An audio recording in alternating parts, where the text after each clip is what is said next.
Hai, selamat datang kembali di video Mimin. Kali ini Mimin akan membawa kalian merasakan suasana terkini dari acara Kesanga Fest 2023 di Kota Denpasar. Acara ini akan berlangsung selama 2 hari, mulai dari tanggal 17 dan 18 Maret 2023 yang berlokasi di Lapangan Puputan Badung, Denpasar. Akan ada banyak rangkaian acara menarik yang akan membuat kalian tidak ingin melewatkan momen spesial ini. Di antara rangkaian acara yang berlangsung di Kesanga Fest, Parade 12 Besar Ogoh-Ogoh Finalis Kota Denpasar adalah salah satu acara yang paling dinanti. Para peserta akan menampilkan ogoh-ogoh terbaik mereka yang telah dibuat dengan rinci dan teliti selama berbulan-bulan.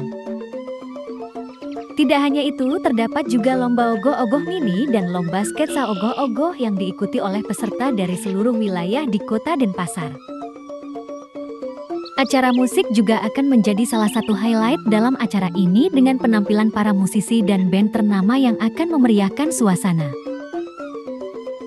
Selain itu, terdapat juga tenan UMKM Kota Denpasar yang akan melihatkan produk-produk unggulan mereka. Dan kalian juga bisa menikmati makanan maupun minuman yang ada di sekitar sini dan juga berbagai souvenir yang cocok sebagai oleh-oleh.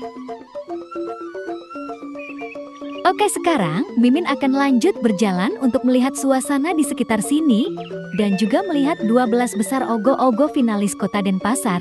Ikuti terus video ini ya.